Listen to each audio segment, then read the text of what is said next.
Thomas going to the outside on that set. Healy unloads a cannon. Bedford still alive. What a volley. McCarthy with the block.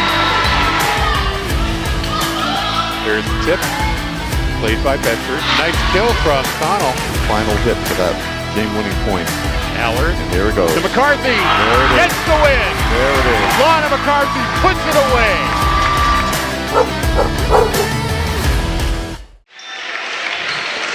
Good evening, ladies and gentlemen, and welcome to the gymnasium at Bedford High School for tonight's rivalry week matchup between the Goffstown Grizzlies and the Bedford Bulldogs. Both teams enter tonight's contest undefeated. Tonight's game will determine who probably will end up with the #1 seed this season. It is an exciting matchup, and the stands are pretty full. And joining me this evening is our play-by-play announcer, Bill Klein. Bill, going to have a good game tonight. This should be an incredible match between these two sides. Like you said, Kevin Gibbs next to me. I don't know if you said your name or not. I did not. Adam Anonymous tonight. And our CEO, Bill Jennings, up in the booth. The game has started, and you can see the first point is sometimes very important, but not always. Libero making the nice dig there. And a spike. I'm going to give you some play-by-play. However, when you're watching this, it's so hard to fill in quickly. But the first point obviously goes to Goffstown on that ball that was in. I've had the opportunity to watch Bedford play a few times this year so far, and there's one thing that kind of is the trademark of this team is they're a little slow out of the gate. Then they really pick things up and have put everybody away so far. It's a heck of a spike by Audrey Furlan. Yeah, nice hit. The team, most of these girls were on the team last year. We didn't graduate a lot, but both teams this year, Goffstown and Bedford Bulldogs, both are heavy senior, 8 on each squad. Nice dig by the libero. High set, libero 17. Nice block. Oh, unfortunately, Isabel Montgomery could not play that. That was a great hit. I couldn't tell who it was on the Goffstown side. Kevin, please chime in if you can see who it is that makes these plays. I most certainly will. There we go. Number 1, Madeline Fennessy. Madeline Fennessy. This is the 3rd year on the varsity side. She's one of the senior leaders. Kevin, is she a captain? This game is starting out just the way we expected it. Both teams are very strong at the net. And Goffstown's coming into this game very confident. I've had a chance to talk to some of their players, and they feel good about their chances. Really nice block there. 23 with spike. I'm going to say the number first. That was Catherine Allard. Oh, nice great dig. Beautiful play. It's McKenna O'Connell. Out of bounds. Hit by, that was Dana Still. Ball out. Quick note that one of the biggest changes for Bedford is the fact that we have a new coach, Bulldog coach.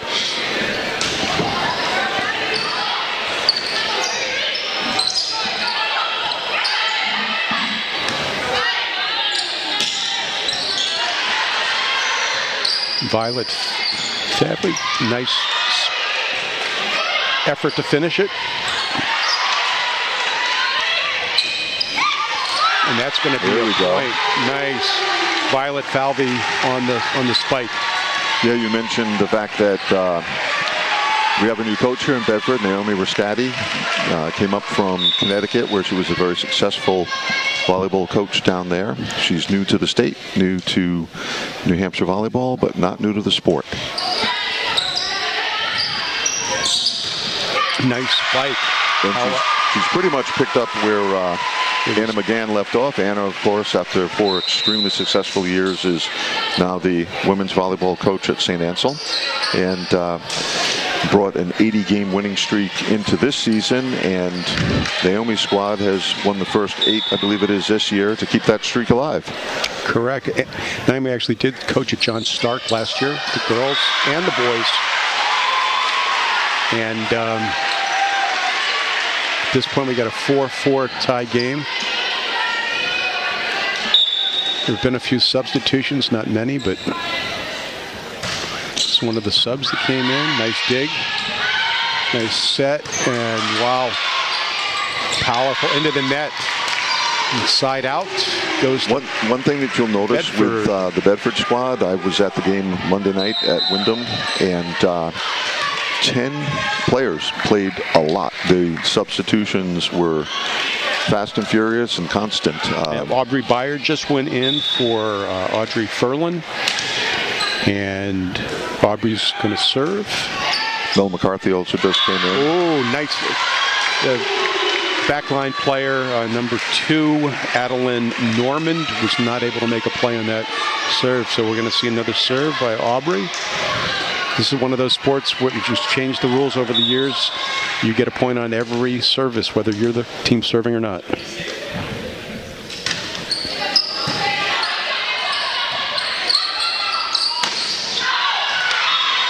Yep, that I would have projected that was going to be out as she struck it. That's Julianne Darris, I believe. Yes. Danis, I'm sorry. Danis. And the serving continues from Aubrey Bayer.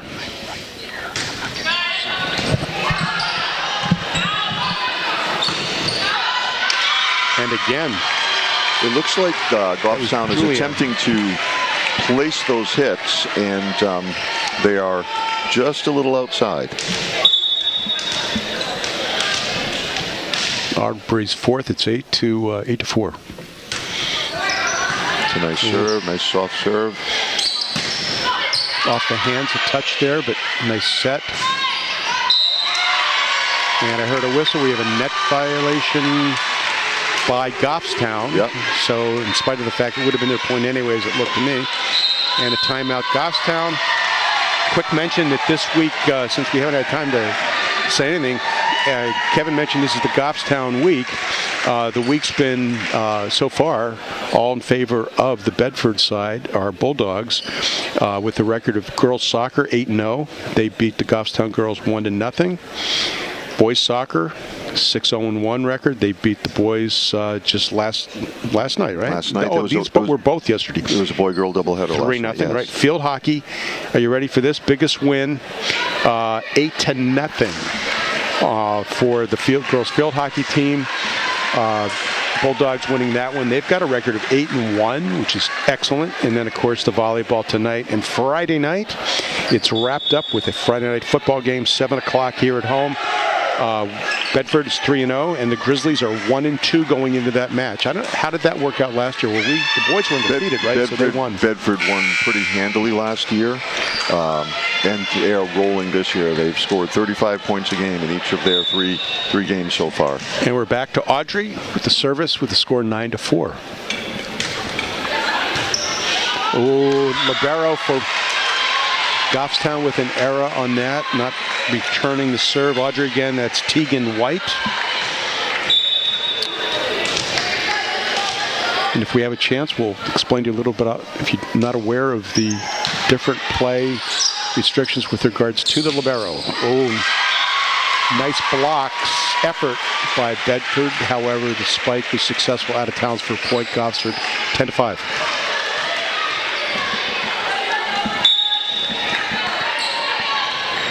Julianne Danis serving for Goffstown, and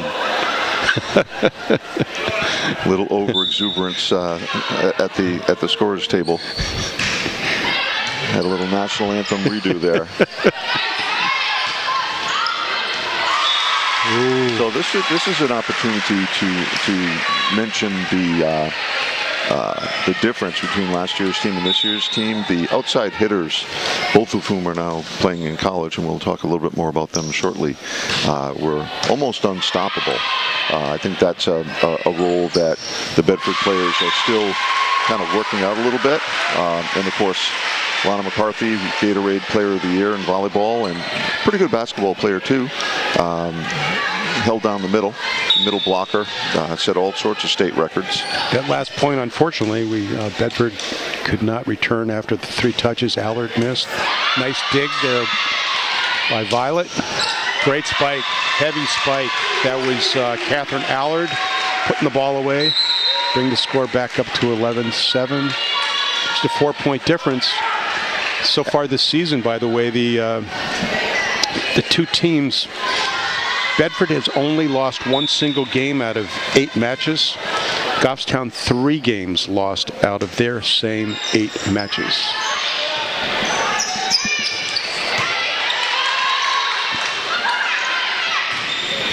Nice hit. Solid spike that goes out over the bench.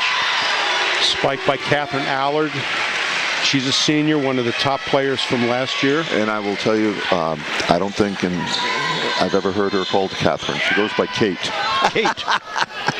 Kate. I know that only because I coach her in basketball. Thank you. Oh, good effort there by Casey Rivard for Goffstown, the Grizzlies, to try to save that one, but now 2 more consecutive points after the 1 point earned by Goffstown. Beatrice's serve was a good one. Oh, nice little dink shot there. That was, Kevin, that was one of the things that I did fairly successfully. I wasn't the best spiker, I will admit that. I played in club soccer at UNH. That was the highest level I got to. And wasn't a great spiker. I served pretty well. But the game has evolved, just like it has in, obviously, you as girls basketball. Superstar in the coaching ranks here in Bedford. Please. But these games of all these sports, the girls have really increased in the performance level. Oh, look at that. Great dig. 5, dink again. You don't have to hit it hard to get a point. Another one. Oh.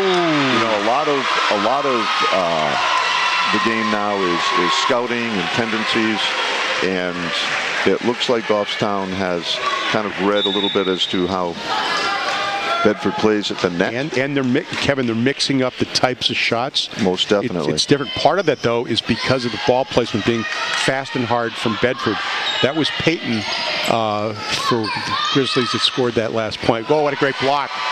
Great. Oh, beautiful touch. No fouls. Looking at both officials. Kate Allard using her height to her advantage. She got up nice and high. Yes. Substitutes there. If you just saw that, those of you viewing from home, the exuberance that's shown often in girls volleyball, it's one of my favorite things about it. They seem to generally be happy. The teamwork is fantastic. Camaraderie. I'm going to tell you, I always talk to my girls basketball teams about the communication that volleyball players have with each other, soccer players as well. The block by number 9, Melody McCarthy, is the one that set up that point. Mel. That was beautiful. Mel, I got another one. Chop off 4 letters. I pick my pen up and I'm crossing up O-D-Y, Melody. Mel. Excuse me, fans. Oh, wow. That was a heck of a good hit. I'm not positive. I think that was Meredith Winterburn, but I'm not positive. Meredith, yeah. Got to meet Meredith very briefly. She's also one of the Goffstown basketball players. Coach Gibbs is aware of and respects. 2 ways. Had a good opportunity to chat with her before the game. They're excited. Nice short set. Look at that. Oh, nice block. Quick play. This is exciting. Spike off the fingertips, but kept in. Play continues. Another hard block. Wow. Redirected.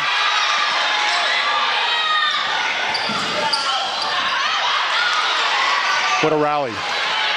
It's too fast for me to pick up the players, and oh boy. 4 hits. Yeah, the 4 hits. You know, Kevin, I've officiated in a number of sports, and the two sports I think are most difficult to do are basketball. I consider it a pressure cooker situation for the referees. But the concentration that these officials have to do in this, the only sport that's kind of close is tennis, but that's much easier. Oh, what a beautiful spike there by Mel McCarthy. Is that Lana's little sister? I was just going to say visions of her older sister in the middle there. It looked like her. Wow. Second timeout. Another timeout by Goffstown. Another timeout taken by Goffstown. Score 18-9 at this point. Just to mention, if you're not aware of it, the matches start off with 2 games to 25. Years ago, it used to be a little bit different. Now it's a best of 3, and first team to get to 25, and you have to win by 2. It's best of 5. Best of 5? Best of 5. Best of 5. They play 4 games of 25, and the if fifth they have game the is fifth, 15. it's a 5th game. This is the first broadcast this year for me. Kevin has been. I've been to a few games. I actually, I just got off an airplane last night at 1:30 in the morning here in Manchester, coming back from a conference. And we'll cut you some slack. I didn't play golf this morning because that was a wise decision. Maybe I should have turned this assignment back too. I am tired, but I'm also, what do we decide, 4 or 5 years older than you? Yes, you are, but you still sharp as a tack. Thank you. Nice block. Miss McCarthy on that block. Nice. Oh, where is it? Yep, point yeah, they called it out. In the dual matches like this, regular season, you've got the 2 officials. When we go to the tournament, they will add the additional 2 assistant officials that are positioned in the back court area on each side, diagonally, so that they get that close call. A little more guaranteed instead of questionable from the position. Nice touch. That was a nice push by... Is that Beatrice? I thought it was McKenna O'Connell that did that. Is there a 22? Did she just... No, you're right. Yeah, it was McKenna. Yep, McKenna. It was a nice push, and she placed it very nicely where Goffstown was not. Yeah, the strategy in volleyball, though, it starts with the serve, figuring out who and how hard you're going to hit it to and where. Combination of everything, and then it goes from that set typically to that. The spike effort right there, you see. Nicely done by Madeline Fennessy. Fennessy, another one of the seniors. This is 20-10, and I think it shows, at least to me, since this is the first match that I've seen this year. I think, Kevin, you've seen a little bit much more than I have. But it does look like this is a very similar team for Bedford than the type of play that we've seen with Coach McKenna at the helm. Coach McGann. There we go. McKenna. Well, you know what? The makeup of the team, the dominance is the same, but the strengths and the way the team plays with and to each other, a little bit different. But they are finding all of the answers to success. They truly are. And I will tell you, there's a couple of players that have really risen this year. We'll hopefully at the break have a chance to talk about them.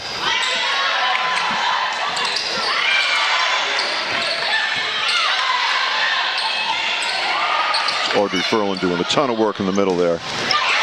Big block. McKenna and Audrey Furlan. Well, oh.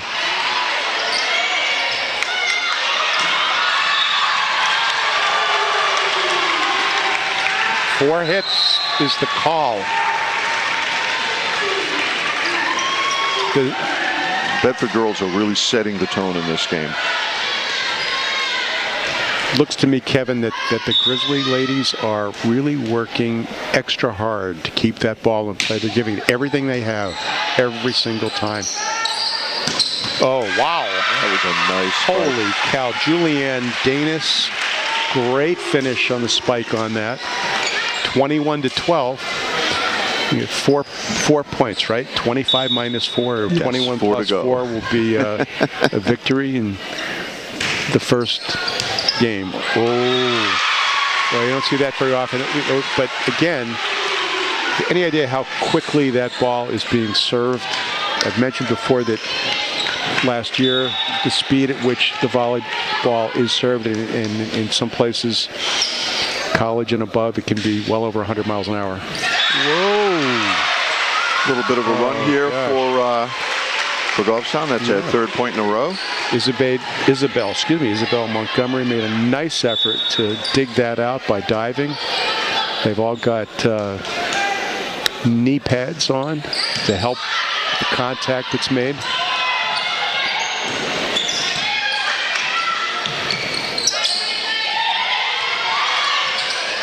Oh, I don't know. Correct. Yeah. Yep, over the net. Yep.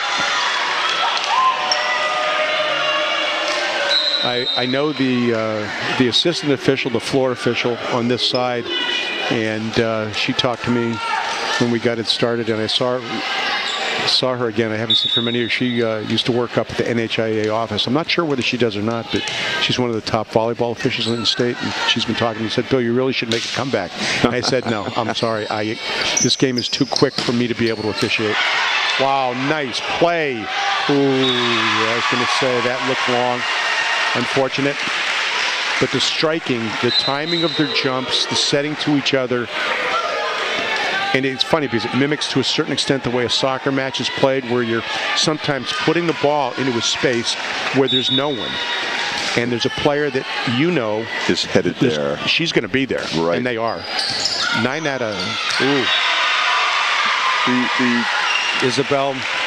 A lot of people think that you just go and you play volleyball. There is an awful lot of strategy involved. These kids work really, really hard on sets and plays. They play together so much that they really know. That's a nice point. Nice point, Kevin. That's Kate Allard. Kate Allard on the spike on that. Puts Bedford within 2 points, 23-16. And Mel McCarthy enters the game. Mel, I cross off more. Mel McCarthy, not Melody. Mel.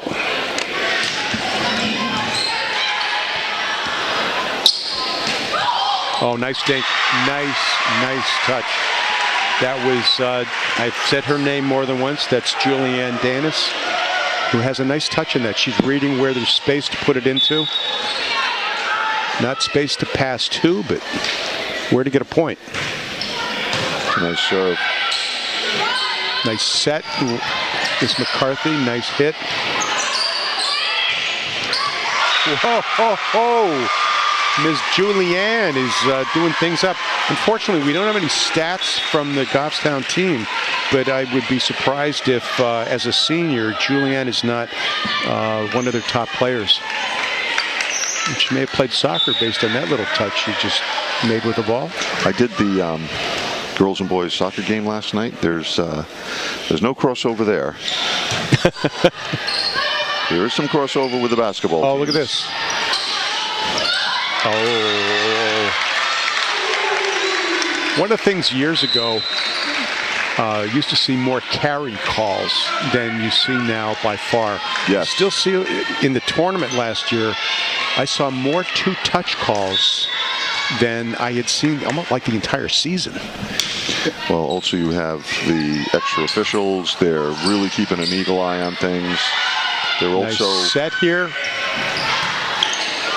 Kept into play.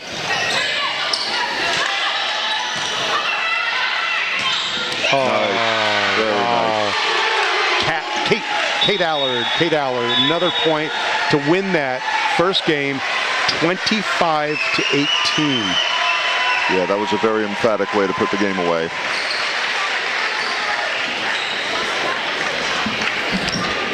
Have we mentioned the graduating players, what they're up to? We have not. They did graduate their entire front line, if you will. My heartbreaker, one of the best players in the state of New Hampshire, one of the best girl volleyball players I've seen, and I'm going to say this at any level, that includes college, and I was at Penn State. I taught. I didn't coach the volleyball team, but I was there, and I watched many matches. Lana McCarthy. Yep. And I said to her, where are you going to school? Where are you going to play? And she smiled and winked at me. I did not know at the beginning of the season when we started broadcasting. I had no idea.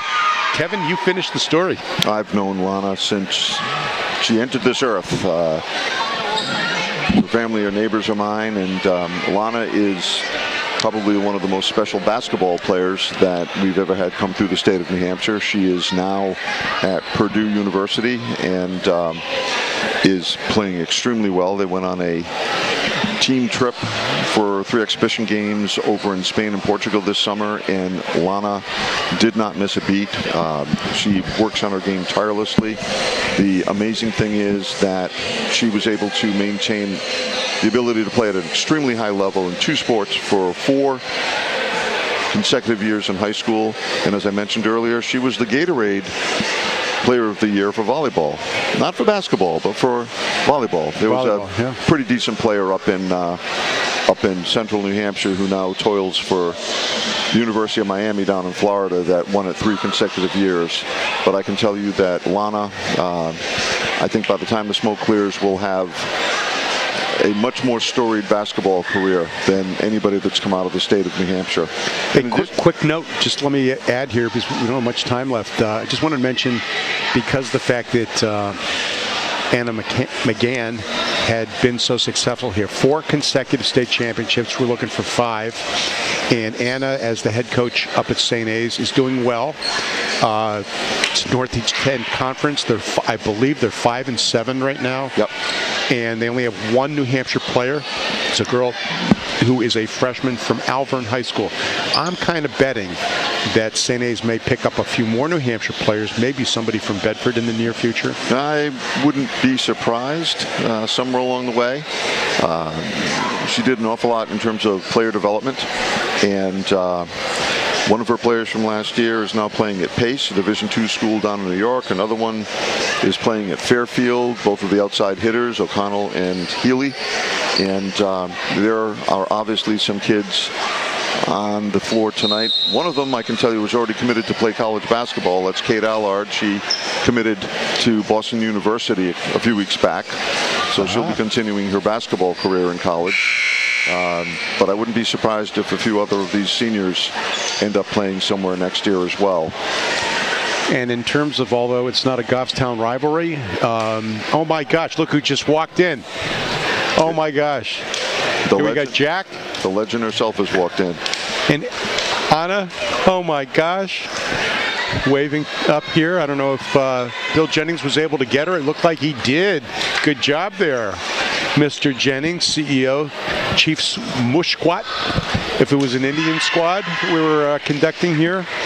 What I wanted to mention real quick is, although not the Goffstown connection, Bedford's golf team has a record of, I believe they're 12-1. Their lone loss came last week or this week early to Londonderry. Oh, wow. Oh, what a great block. Allard with the block on that. No, I think it was Falvey. Falvey? Yeah, it was Falvey. Sometimes, Falvey. you know, they go up with a 2-player block often, but sometimes it's 1, and that one I couldn't tell. Well, so it was easy for me because Kate's not on the floor. Oh, cheat. Oh. And that point for Goffstown on that one. If you could hear that, if we got sound that picks that, does that pick that sound up in the background? Can we hear the fans? Yes, we can. Goffstown, the Grizzly fans did not like that call by the officials. Ooh. After the 1-1 start, Bedford goes up 2-1. I don't know if the camera's able to pick up in the back left corner. There's a group of Bedford super fans. It's white out night, led by someone in a tutu, doing their parents proud. Cameraman, Mr. Jennings, could you pick that up? He's on the game right now. We have priorities. Off the fingertips, good hard drive. I'm not positive whether that was Sophie Roussel or not. This is the way the first game started out, 2-2, and then Bedford really started to stretch things out. We'll see if Goffstown's got something in them to keep this one a lot closer this time.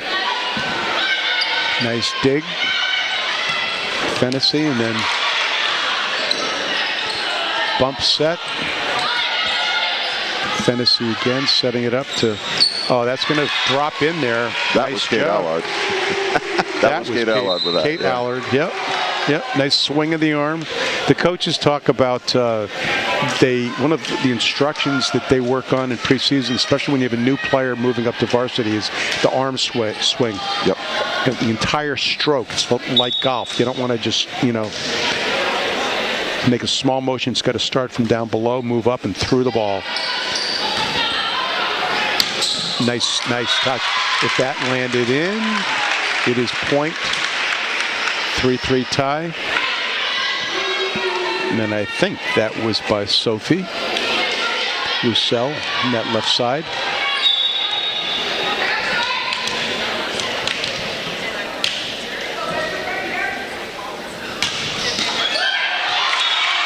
Aha. And years ago, that was a serving violation. I was just going to say that's one of the changes. However, this year, Kevin, there are no court-type rule changes, only some substitution and coaching changes. Did you catch the call? Were they out of position? I think it was position. Yeah. Yeah. And that Kevin and I were talking before the game about the official signals and how often we do not see. That's the first time I've ever noticed that. Yeah, the girls clearly being they were definitely out of position. To be in position. And I trust Donna Plum, the official on the floor, to make a correct call. Nice block. McCarthy gets that one back with a block at the net. Mel McCarthy. Yep. If we were doing 12 of their games or 16 of their games, I'm sure I'd have the names down pat. But first game for me, it's difficult. Well, again, you're leading the charge with the Goffstown kids. I know these Bedford girls fairly well, having watched them. Beatrice's serve, unfortunately, looks like it just went out. Yeah. Touched not by a player. Point, and Goffstown is ahead. This is off a little bit differently than that first game. Like I said, it was 2-2. This time Goffstown looks like they've gotten the jitters out and they are competing this time. Oh, that was a great serve. Nice two-arm bump. Spike off the block. Blocked from McCarthy. It blocked out with the touch. Out in the hallway, we have a records board, and Lana's name is up there for quite a few volleyball records. I think Mel has taken it as a personal mission to eclipse a couple of those. Service out of bounds. Point 5-7. The Grizzlies still in the lead. Substitute here, like before, they are changing on the service. Mel Gibson. I crossed it off, but not enough to make it darker. Mel's a real feel-good story. She started last year on the JV team and was a call-up at the end of the season, and really has worked on her game and has actually played her way into a starting role on this squad this year. Block failed on that, Mel, and I believe it was Beatrice Beskar not able to block it.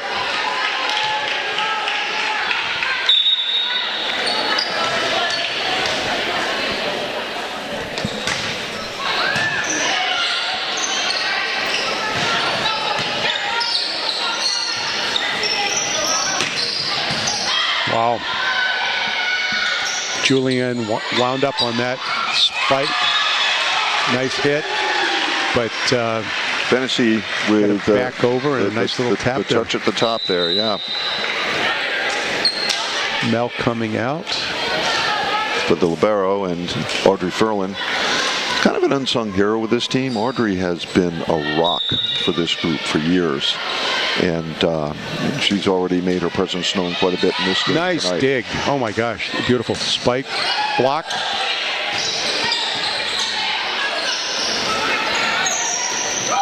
Oh, misplayed. Unfortunately, Julianne misplayed that one, and we're 1 point now away from a tie game with Isabel Montgomery back serving again. Oh, that's in. That's in. That ties it up 8-8. The few times last year, Kevin, that the Bedford girls were down, they came storming back. Let's see if it's a similar team as to last year.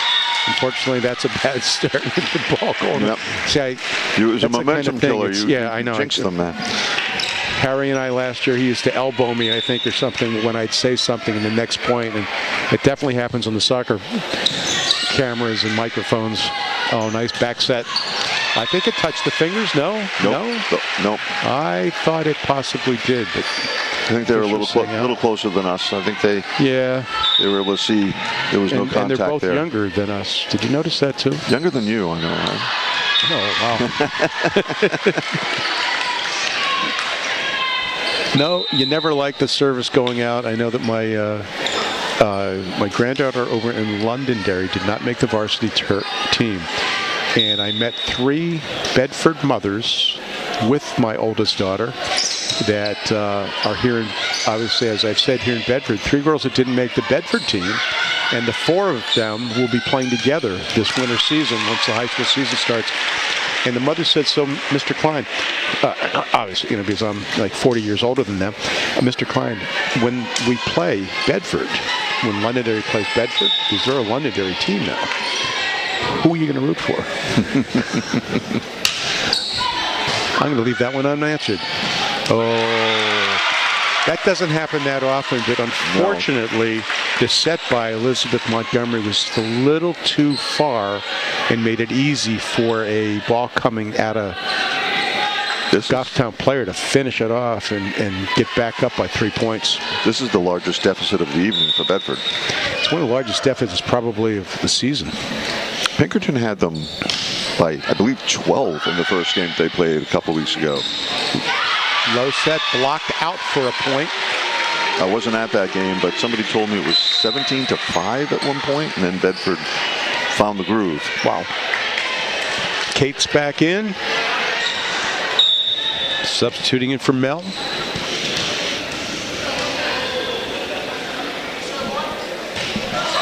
There's Fennessy on the serve. Short set. Nice block. Another block. Good serve. Audrey Furlan with the blocks. And the ball out. Point Bedford. And it will be, I think, a 1 point. Yep. 11-12. See if Bedford can keep it going.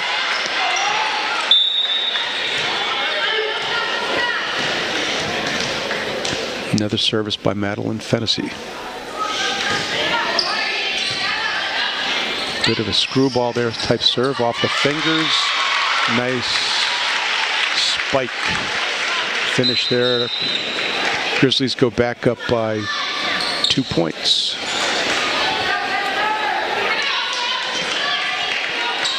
You know, you can tell an awful lot by the way players carry themselves, and Goffstown is playing much more confidently at this point than they did in the first game. In the first game, they had kind of a, I'm not going to say deer in the headlights, but they looked a little bit frazzled, a little bit shocked, I guess maybe is a good word. But this game, they are really playing with a great deal of confidence and taking it to Bedford. There's a lot of really excellent skills being shown here by both teams. The variation, like I mentioned before, as far as the different types of play, the speed changes. Bedford's getting the serve back here after closing down the gap with that 3 points down to 12-14. And we've got the service line, Audrey Bayer. One of the other things, Kevin, that we've seen very, very seldom is the foot fault on the serves. They have cleaned that up over the years a lot. Oh, nice block.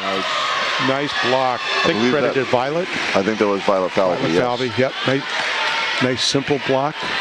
You don't have to strike this ball hard sometimes because the ball's going so fast at you that if your body position is correct, it bumps off you. Oh, unfortunate service error. Unforced, as they say. I was going to say an unforced error like tennis. Yeah, yep, exactly. That's a saying that's carried over to a lot of different sports at this point. Yep.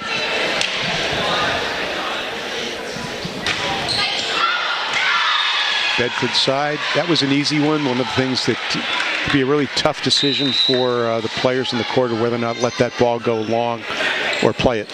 And, some teams are the better teams. That's one of the skills that they're much better at. They're picking up those unforced point errors when the team simply makes a, like that, a serving error. Wow. Holy cow. And there's an example of it right there where the Goffstown back player looked at it, thought some teams, the players are coached to help each other out. Some coaches actually tell each other to not say anything because you may get conflicting information then from two players at the same time. And you get the player, you picture where the libero for Bedford is back there, can be totally confused if she's hearing one thing from one side and one thing out the other ear. I can tell you as a coach, the players are in the midst of the battle, and I defer to them a great deal of the time. Block. They know what's going on the court, on the floor, and that's one way to build trust, is to let them trust in each other. And you just said it totally. They give each other instructions. They let them know where the ball is. Mentioned it earlier in the first game. Communication is key in any sport, and in volleyball, they are masters at it. Mel Gibson here. 1 point, trying to get it back tied. Ooh, and we've got a violation, net violation against Bedford. I think that was McCarthy. Yep. Back Again, to 2 point. Goffstown's hanging really tough in this game. They're still up by 2.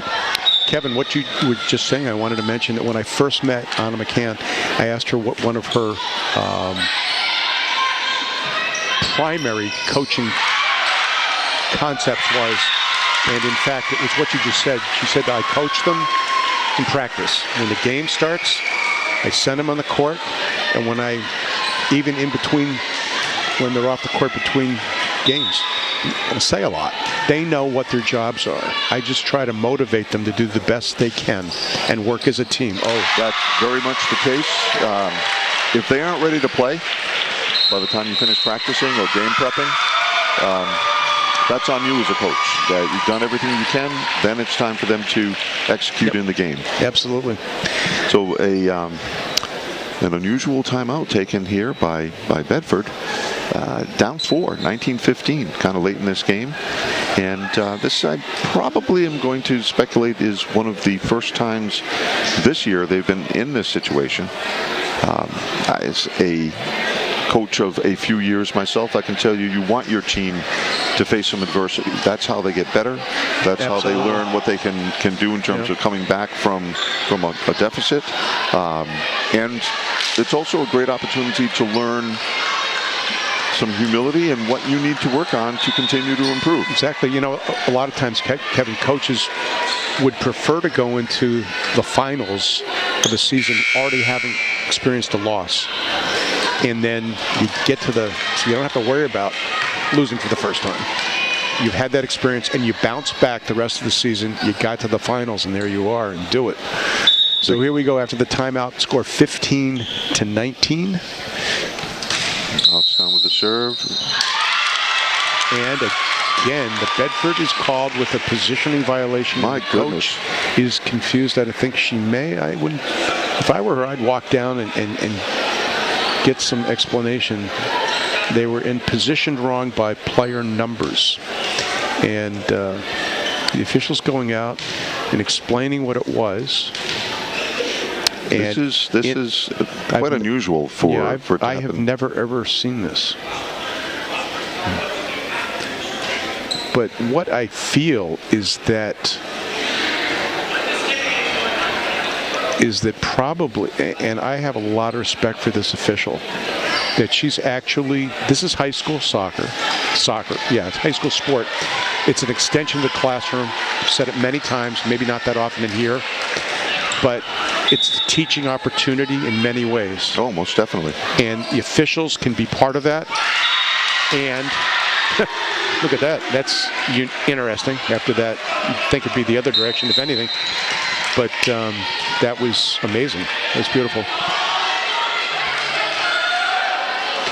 Yeah, a lot of officials over the years have been given recognition by teams when they perform something that's a little bit outside the rule book.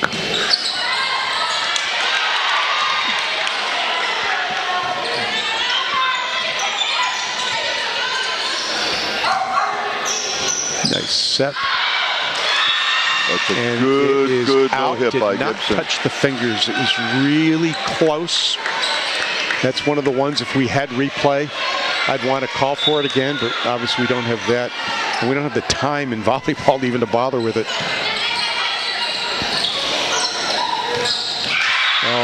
What I liked on that play was Beatrice Besker, number 22. After that play, she was talking with Mel Gibson.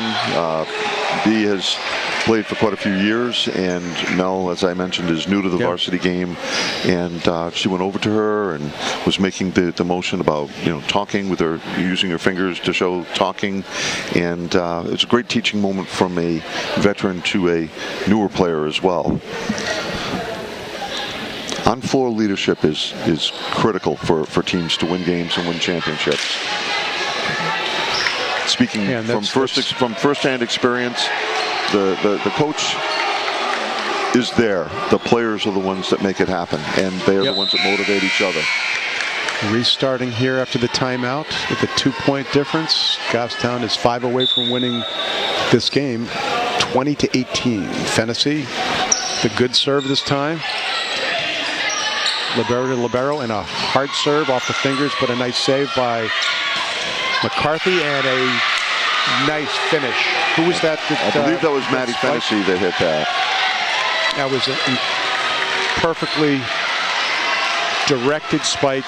And one of the keys is none of these girls, when they reach up or over the net, they have to jump, and the timing of hitting the ball at the right place exactly. Fortunately, there we have another service error. Keeps the 2-point differential in favor of the Grizzlies.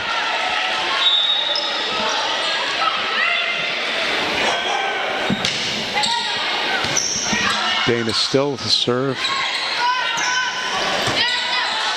Looking for that sideline. That's well. Nice dig. That was Beatrice. And then Audrey Furlan with the block. I'll tell you, she's not big in stature, but she's big in game. Yep. Great play. Great play, 1 point.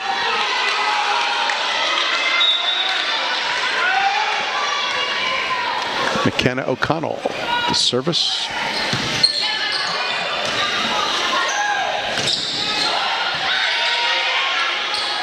Nice sets here. Challenging the libero. And a nice finish on that spike to tied up. Just like that, tie game. This is the kind of match, Kevin, honestly, that I expected based on the records alone. However, the one thing I want to mention is that Bedford has played so far in their 8 matches, higher place teams, better records. The wins that Goffstown has not been from some of the better teams. Whoa, great block. And block inbounds, so Bedford scores on that. That's hard on that side. When you get to the ball coming, it's so close to you, and it's so much easier to direct. If you could direct it out of bounds, it would be good, but that's point loss, so exactly. that's no good. Oh. And we're back to a tie game. That McKenna last block, O'Connell, was it Riley O'Connell? Her cousin, correct? Exactly. From Goffstown, moved over here last year. Exactly. To join the program.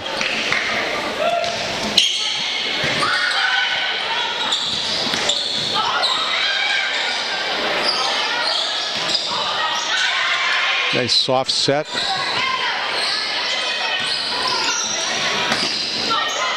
Fingertip save there. Off the fingers, it should be a...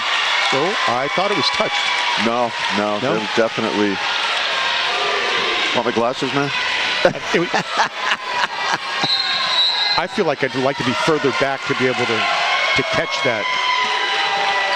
Yeah, 1 point advantage now to the Grizzlies. And Bedford takes their final timeout of this game. You know what I'm thinking is that perhaps in future seasons, the head honchos at BCTV might be able to invest in a net cam. We could have a camera set up right on the stanchion so that we can really get a good close-up vision of what's going on. What do you think? I'm looking at Andrew Fenn, who, from what I understand, is the budget poobah here. And I'm looking at the chief investment officer, who says that if you want to take it out of Andrew's pocket. Andrew's with his head yes, that he's willing to give up the coin for it. So, you know, this is one of the sports that doesn't have cameras that are involved with officiating, and the officials are not communicating other than hand signals. They're not officiating with radio. And here we go, 1 point and a nice McCarthy strike on that attempt to finish it. The spike, back set, and this one, oh, look at that.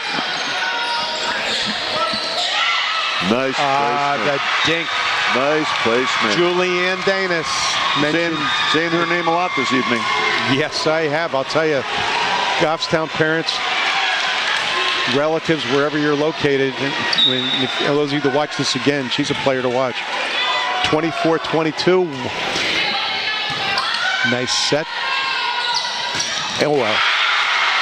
There, you know, Audrey Furlan. Between the blocks and that spike, I think it would be safe to say that Audrey Furlan is the spirit animal on this team. Her energy is unbelievable. Her excitement is unbelievable. Yep. And I'll tell you, she is so focused. McCarthy's Bedford hammer.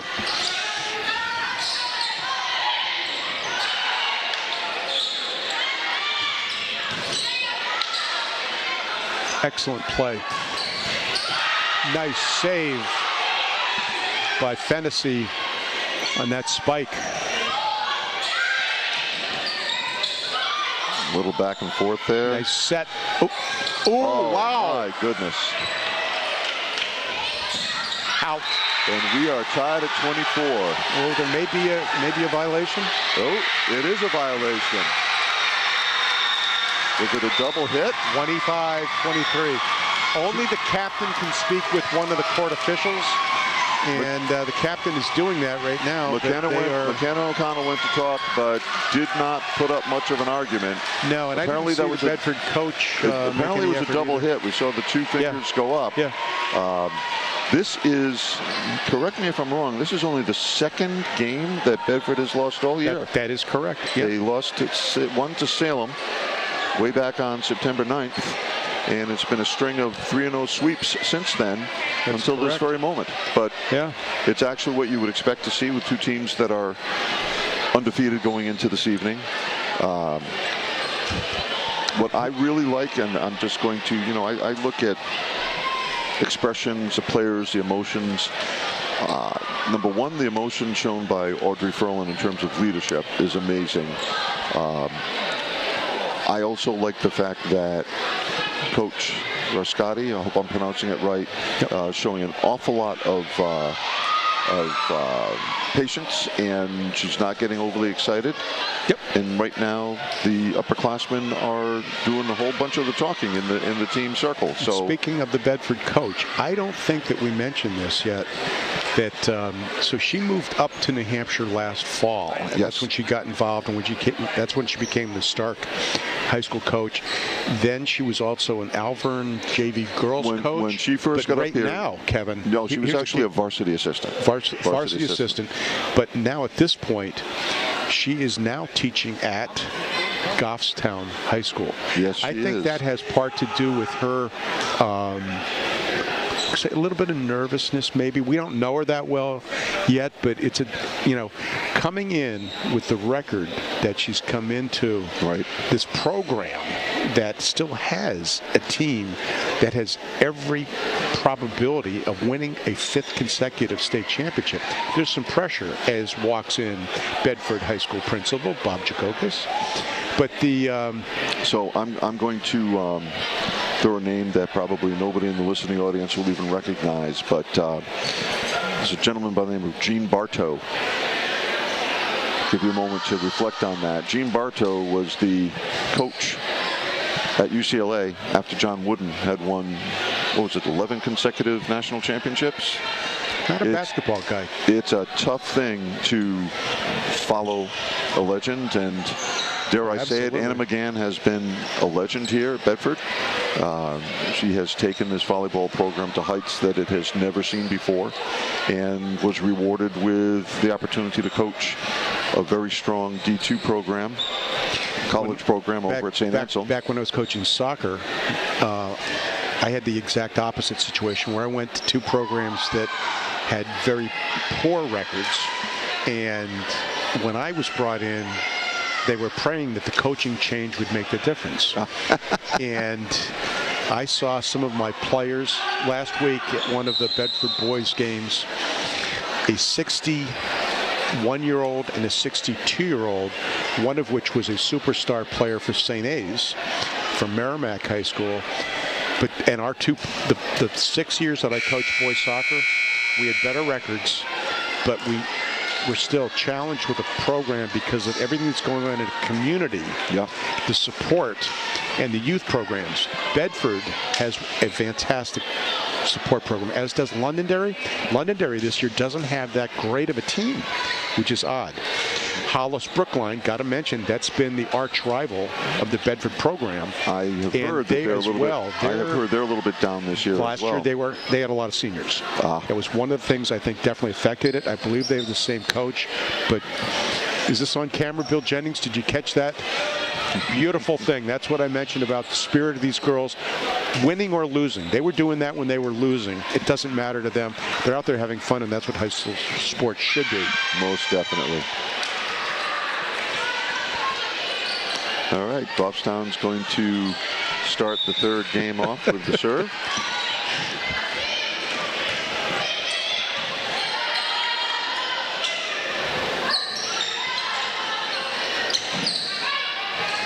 Tennessee with a nice touch there.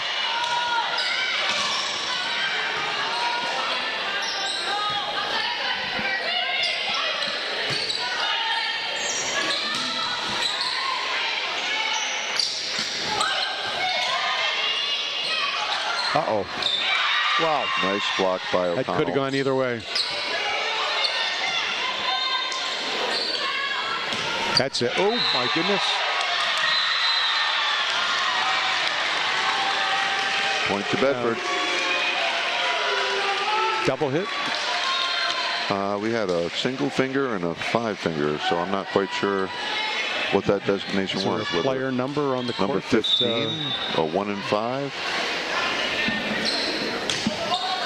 If it was 2 fingers, it may have been a double hit by number 7. That's let Bedford go up 2-1. 1 point real quick to make for those of you that may have seen that. I don't know how the camera actually shows this or not, but in volleyball, the ball, if it remains on the same team side of the court when it goes up, it's still in play. So when that came down for Goffstown, the attempt to play is still part of that point. However, the opposite would be if the team hits the ball, hits anything in the ceiling, and then goes over the net, that's a point for their opponent. Yeah, the interesting thing is since we aren't open air here, great block. The ceiling does come into ceiling, and the stanchions for the basketball hoops and everything's hanging in the ceiling. They do occasionally come into play. McKenna, nice service, nice low hard. Ooh.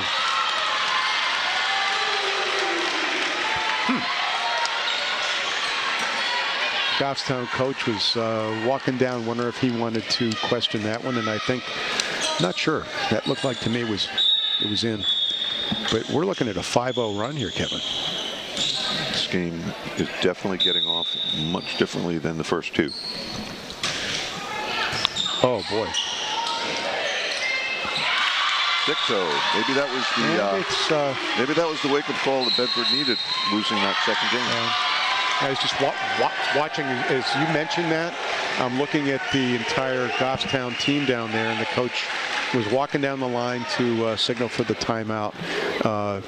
6-0 run with the same server from point number 1 there. That's a tough one to take. I remember my granddaughter serving like 8 points in a row, I think. Probably was only for 3 or 4 or 5, right? But anyway, to me, as the grandfather, it was 8 points, and the other team was just like going, "What are they doing to us? This is crazy," you know. And then next serve, she hit the net. Well, we're about to see if that timeout had any effect on the momentum.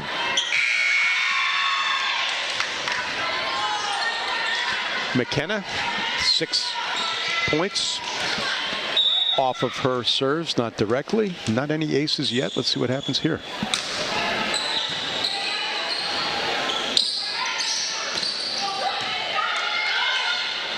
Nice low set, and oh yeah. Yep. Audrey Furlan right in the middle of the action again. Thank you. When they turn sideways to us, you can't see numbers. I don't know the players that well. You know them a lot better than I do. The only thing that would help me is get numbers on their shoulders as well, possibly. And have all of them pull their hair up on top of their head, because some of their hair is so long sometimes that when their backs to us, we can't see numbers.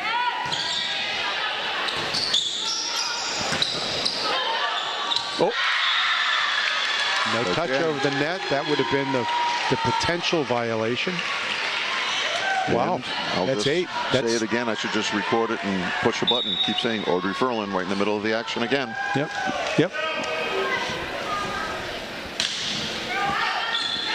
Just out, just a tad long.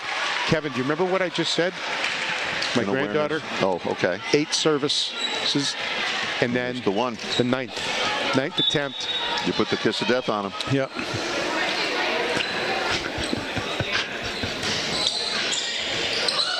Ooh, tough.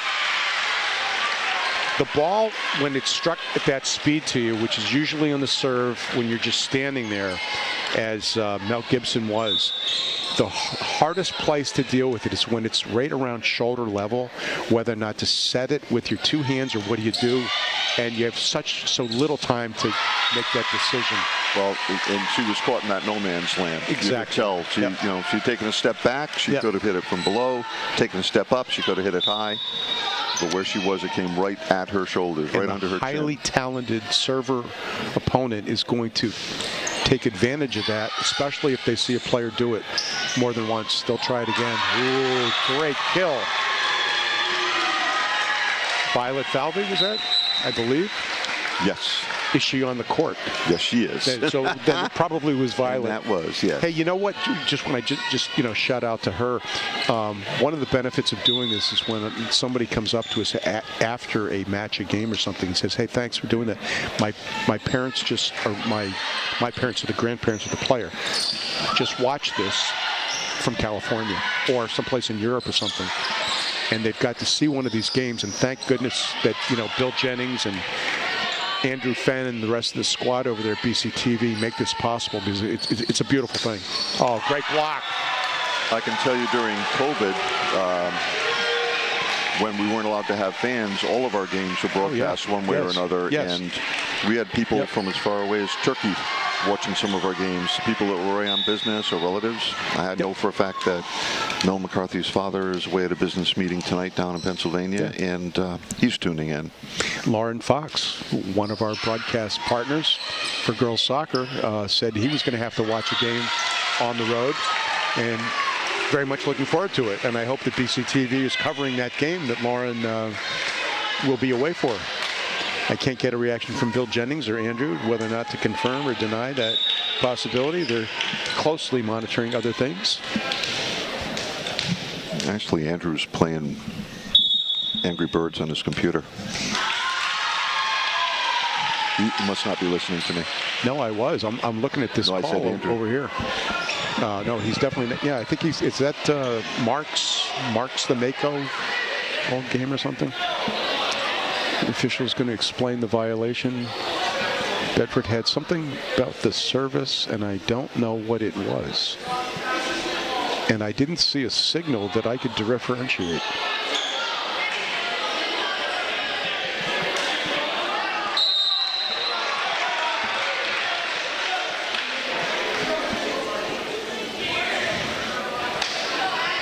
The Bedford players are just totally flummoxed. Is that a good word? That's an awesome word. McKenna O'Connell, the captain, on the court, getting the instructions and finding out that they, in fact, had some violation, which we'll find out.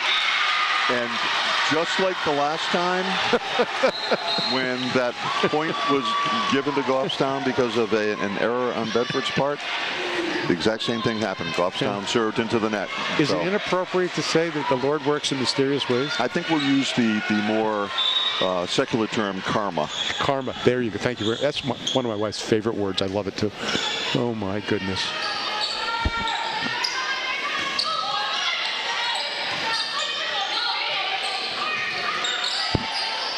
Little confusion on the Grizzlies side. The teamwork isn't quite there. A lucky touch there by Mel McCarthy, but you know, luck is made. Oh, there we go.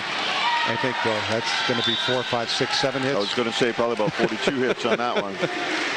And it's funny because just what I had said just a couple minutes ago about not quite as organized. They seem a little bit frustrated now, confused on the Grizzlies side of the net, where you'd think with what Bedford's had to go through with a couple of those questionable calls, and I say questionable because they couldn't understand what they were doing.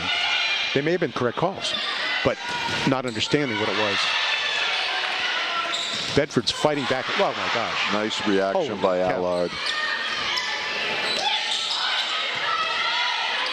The viewers watching this are getting to watch a fantastic competition here. Oh, wow. That was a really exciting volley. And was that McKenna? Who was it that I believe it kill? was, yeah. They're moving around so quickly, and after the point, they're spinning.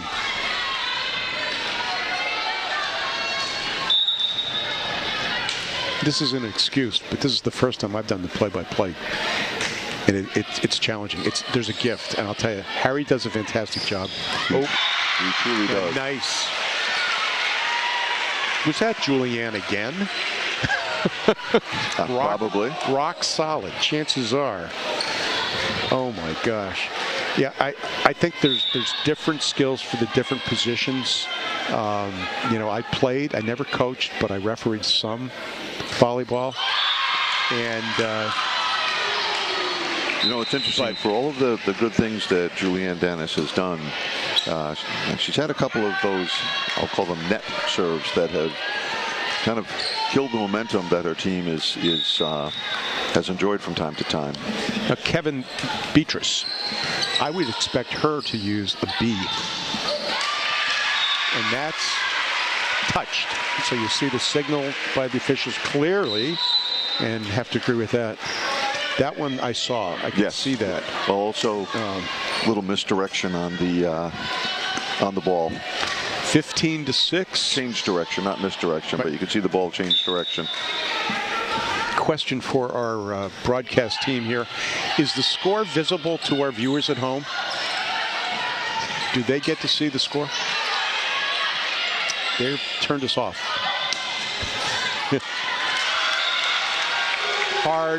Hard spike, hard enough and low enough, kind of at the knee level, that could not be dug back up and out.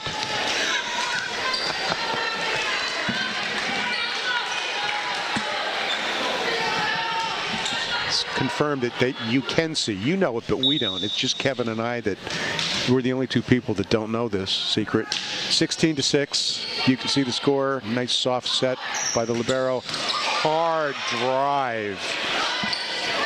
And Madeline, and a great play in that. Redirected there. Whoa. Quick hit to get it off the pressure. And a long set, spike. Kill opportunity did not work. 17-6 in game 3. We're tied 1 game apiece. Mel Gibson serve. Another hard hit. Nice Beautiful block. That was McCarthy. Yeah. Kevin, thank you. Nice block. And a timeout taken by Goffstown. Might be a few points later than it should have been. It's 18-6 now with Bedford in commanding lead. And the timeout taken by Goffstown is their last. They've got to make this one work. They're only 7 points away, but again, this won't be the last game tonight. Because it's best of 5. It's best of 5. And one time my wife asked me, she said, so how long do you think it's going to, I said, geez, usually it's like, they can get this total match over in an hour or less. Wouldn't you know, that was one of the nights that they had long rallies. Yep. And you know how many matches they played? Games they played? Probably all 5. Probably all 5, yeah. Which Bedford hadn't had to do. They were 3-0, 3-0, 3-0, 3-0, 3-0. I think until the tournament, 18-0 record last year. Bedford only lost 4 games. That was it. Wow. That's amazing.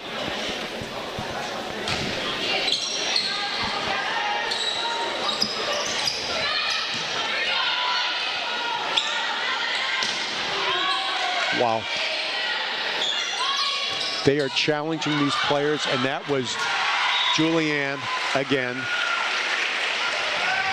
If I were Anna McGann up there, I'd be looking at her as a player from Goffstown to consider. She may very well be. Who knows? I know that for some reason St. A's picked up the player from Alvern. I don't even remember us playing Alvern last year. Nice dig attempt there by Fennessy. However, she's grabbing her leg. She's a little sore. She's rubbing it, but she's smiling. She's got that super spirit. That's a volleyball thing. But no matter whatever good or bad happens, there's always smiles. Yep, more so in the girls than the boys' games. Let me tell you that.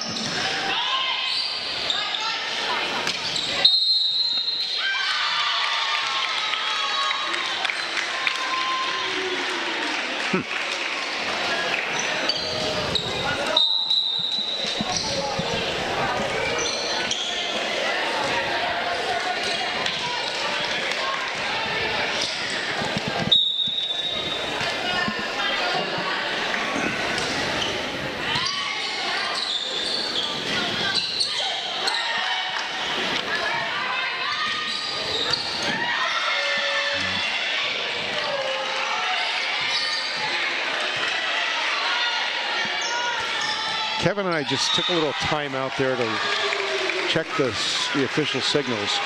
And see, they're using a signal that isn't on our cheat sheet. Yeah, and this is only from, this is last year's, as far as I know, the signals haven't been changed. And the officials are taking turns being the net and the floor. A little confusing. Oh, wow. Off the back wall at Fenway, off the green monster on that one. Holy cow. McKenna O'Connell is playing a really big game on the front line. 21-8. Miss Montgomery, Isabel. Oh. Is that Julianne again? Yes. I think it was. I mean, you know, and I apologize right here if anyone in Goffstown, anyone in Goffstown that's watching this or watches it in the future, If I'm wrong, I'm sorry, but she's just an amazing player. A lot of other girls are doing a really, really good job as well. Not trying to take it away from any other Grizzly out there on the court.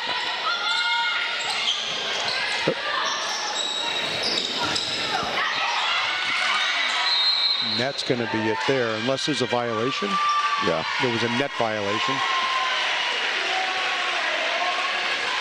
I think that was called on McKenna O'Connell, who was a little confused. She didn't think she had done it. And the coach is saying, don't worry about it. Don't worry about it. You can see that movement. And the coach is smiling. I love it. Keep your players up. Mixing things up with the set over the net. Julianne with a, oh my goodness. Oh, little Julianne again. I will tell you, Bedford players turned to celebrate and realized the ball was still in play. Yeah, yeah.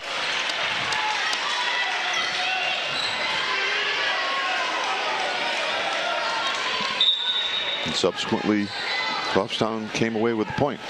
Dana Still, serve.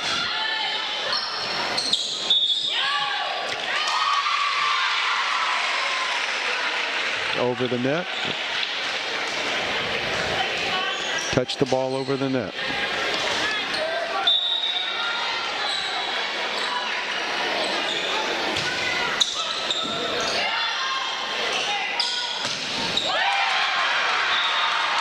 Well, that's a definitive Madeline Fennessy hit, huh? With authority. That's the wind-up. The mechanics of that. That's pure, perfect execution of how to make the kill, the spike.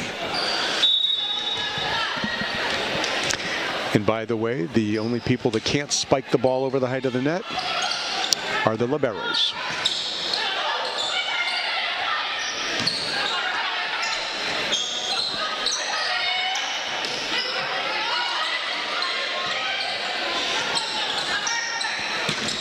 Julianne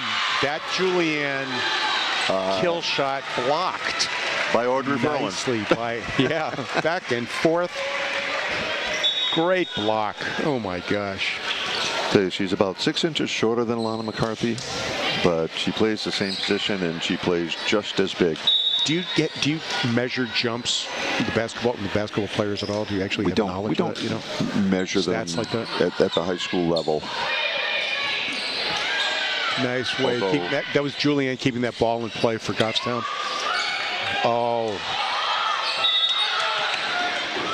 Under the net or in the net? Yeah. Yep. Yep. Yep. And this is 24-12. We now know that you can see that, so we don't have to say it quite as often as maybe. But game point here. Here we go. Great serve. Oh, challenge. Julianne keeps it in. Julianne gets another hit. Bing, bing. Fennessy.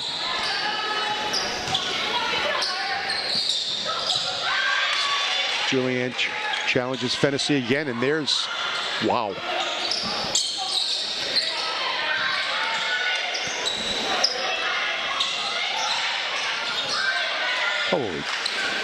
Holy moly. What a rally.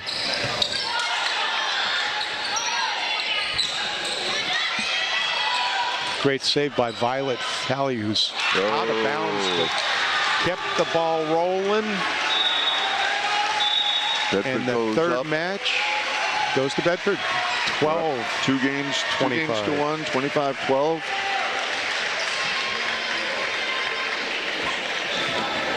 This is everything actually that people expected it would be in terms of the competitiveness. And even though the score on the first and third games wasn't appreciably close, it does not speak to the intensity that we're seeing on the floor and the competitive nature that both of these teams bring into the match. As you probably can see on your TV screens at one point or another, we've got a pretty good crowd here tonight. It's not real loud, but they certainly have provided plenty of sound effects from time to time cheering on.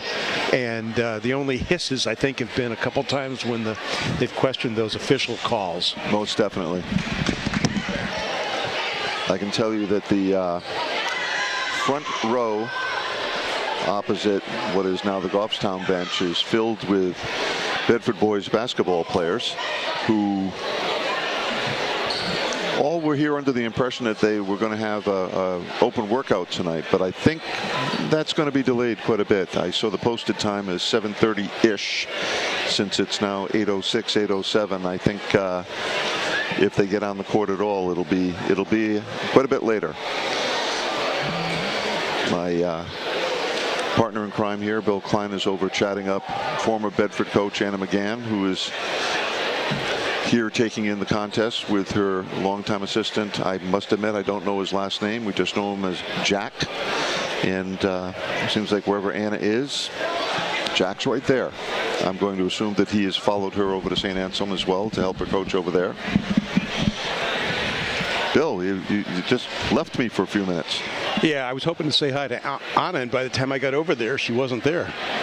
But I got to say hi to Jack, Gotcha. which was a good thing. Gotcha. Nothing wrong with that. I left you on your line. I know I could trust you. One thing for sure, I have always been known to be one who can fill up airtime. Well, you fit right in with 3 of the 4 of this crew here, because Bill Jennings and I have been we had some jokes around Halloween time. Bill gets dressed up and whatnot, and a couple times somebody said, well, you could sub for each other because you both have the gift of gab. What would you dress up as? You know, just walk around with a microphone in your hand, or just walk around, period, because you don't even have to dress up. You have that gift. Go, it's Bob Euchre. Hey, there's some good people out there. And, you know, I'm just going to quick shout out to the guys that I know, Lauren and Corey, Tiger, Corey Fox. They're both. Bedford is so lucky to have the quality of some of our sports announcers. We're lucky. And there's a gentleman, and I must admit I can't remember his last name. Andrew might be able to help me out here. That calls the field hockey games. His first name is Scott. What is Scott's last name that does the field hockey games? Oh, Scott O'Connell, Tegan's father. Oh yeah. He's amazing. That's a game that absolutely I oftentimes work the clock and the mic for the field hockey games, and he's making calls and interpretations on things that are going on in the field, and I have no idea what's going on, and he is like making in-depth analysis and expressing things that explaining whistles. And Kevin, more than once, holy moly, I've been asked, could you call, help us with broadcast for field hockey. I got a call from the guy in Florida that does the Federation tournaments. He said, Bill, if you can do soccer, anybody can do field hockey. I said, have you ever seen a field hockey game? And he said, no. Nobody really understands that game. It's the most understood game there is. But we got this fourth match. It's 2-1 in favor of Bedford, and this could be the winning match deciding, because first the 3 wins. And this is starting off now with this second point, just the way the first 3 games have gone. Very competitive, quick, hard shots with a variation of shots. Madeline puts one deep. Julianne gets the first point for the Grizzlies. The hard kill. This has met the expectation of what I thought it could be. I think I said that once before. I'm going to say it again. This is an outstanding match. The only 2 undefeated girls teams in the state. Oh, beautiful.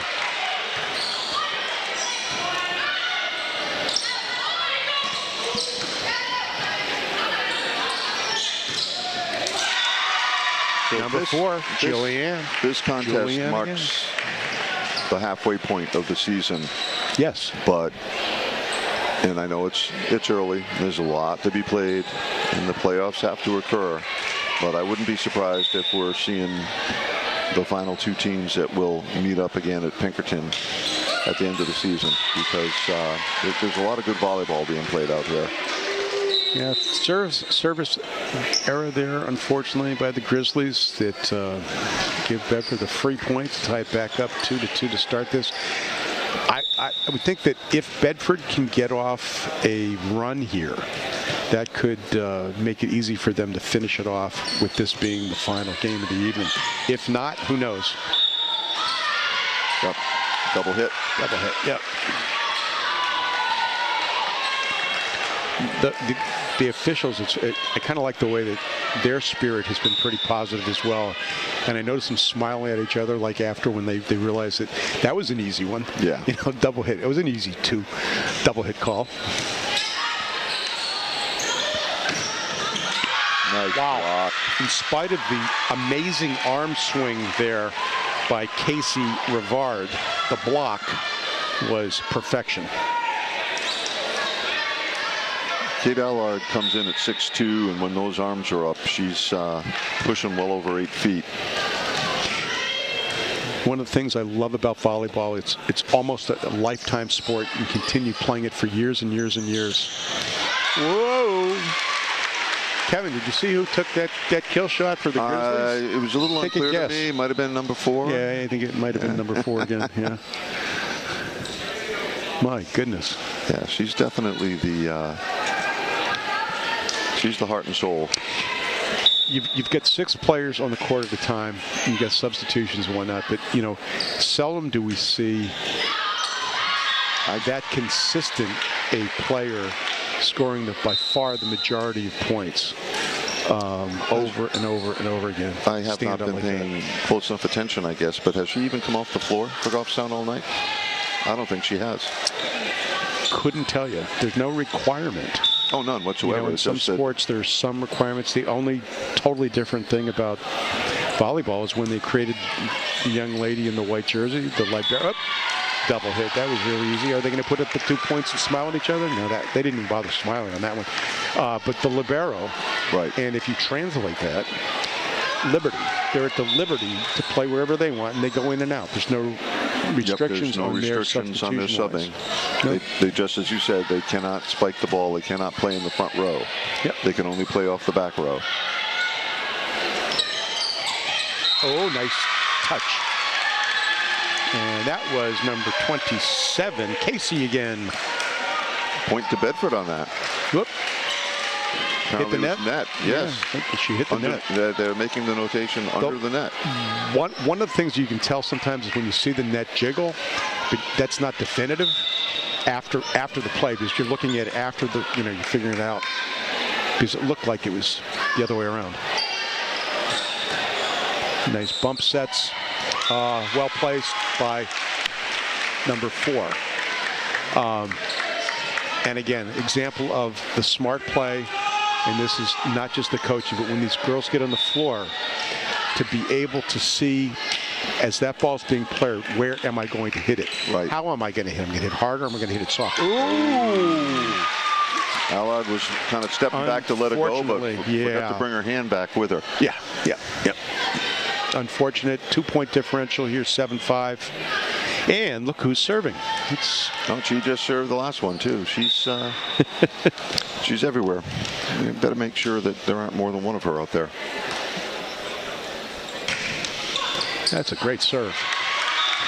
Again, placement. Wow. It was in that no man's land where really it was almost impossible for Allard to return that.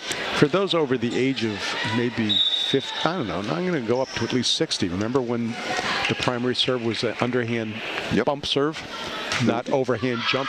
You mean the way I still serve? You don't want anybody to laugh at you, right? I mean, I'm the same way. The men's soccer coach at Penn State, when I was there for a short period of time as one of the teaching assistants, grad assistant coaches, he said one of the things I still remember to this date: whenever you do something with the ball, do not screw up. You gotta look good. You never want to look stupid in front of your players. Oh, great diving attempt there.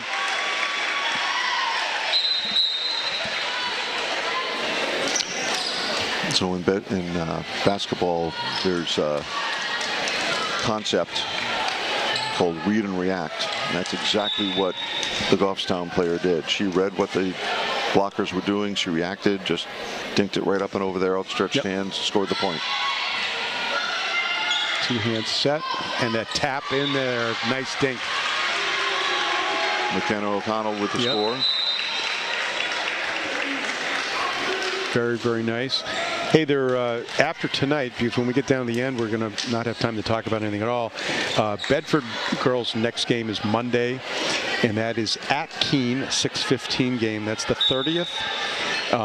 If my wife was watching, I would definitely mention that happens to be her birthday, but she's not watching. Doesn't really mean anything, but if you want to send a birthday card to our address or whatnot for her, or money or what it gets, we'll accept anything.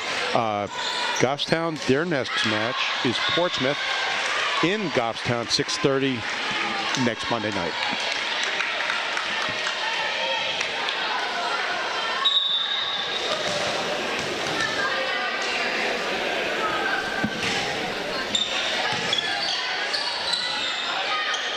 Nice set, full windup by, I think that's Still. Yep, Dana Still. Nice spike kill. I would think that the way the United States has been going with terminology use and whatnot, that maybe we'll have to get rid of that term kill when we're broadcasting someday in the future. Oh, nice diving save, but into the net, unfortunately. A dig by Madeline. Just couldn't get it up quite high enough, but what a great effort, though, on her part. This has very quietly turned into a tight contest like the second game was.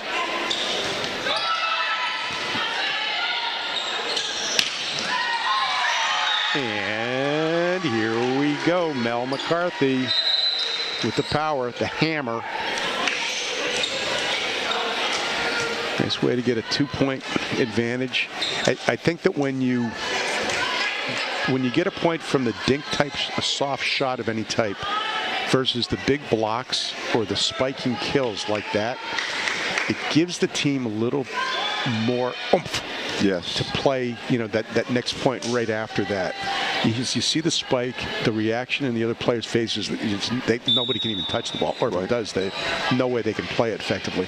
Nice deep service. Nice set. Ooh.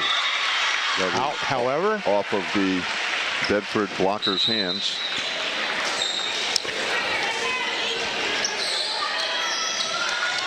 And that was Dana Still again, and she's back serving.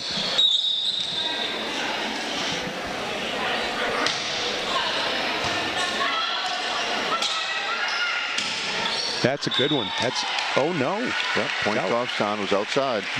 Outside. In spite of my cataract surgery, new lenses in my eyes. Again, that's where that 360-degree net cam would come in handy. Oh, Bedford just got lucky on that one. It's also touch it right over the net. And it's also a communication thing. No one talked, no one took responsibility for the hit, and they all afterwards kind of half went for it and then started looking at each other. And they're all smiling at each other after that and going, "Oh, we were lucky, thank you." Nice finish.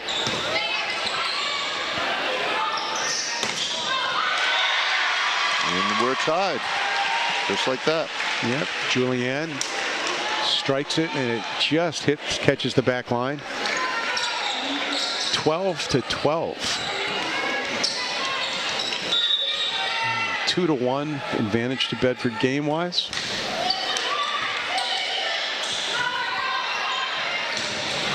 Oh, nice strike off the attempted block, and that's very deliberate. And you see the one player and an arm up. Yep. If anything, maybe the block was, I don't know if it was a little early or not, but it kind of gave it away, and perfectly played.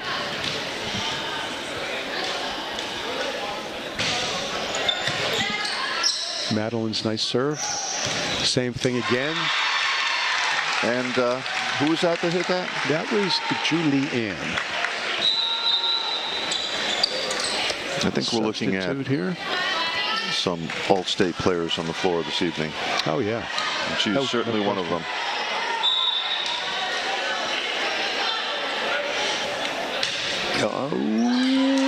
Whoa! You don't see that very often, that's for darn sure. Yeah, but I think that's the third one we've seen tonight. I believe you're right. It's amazing. It's Allison Normand. This time it's a hard serve. Nice, long, hard one. And that back to her with a nice saving set and a kill. From the back line. Madeline Fennessy from the back. That is from at least halfway back. That was a beautiful kill, especially from that far back. Exactly. Got a little top spin on the ball and brought it right down inside, well inside the backcourt area for the point to tie it back up. 14 all.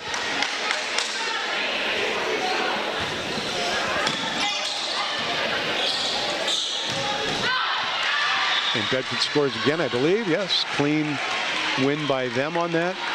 And that started with the service itself to the libero, Tegan White, who couldn't play the ball real well to set up the other players.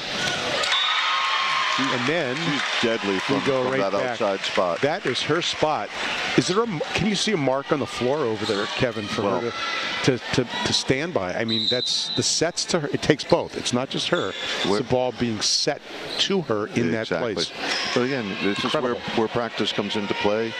You know, those of us that go out and play volleyball in the backyard or on the beach don't have any appreciation as to just what goes into preparation for these games. Great save by Isabel. Right off the floor there.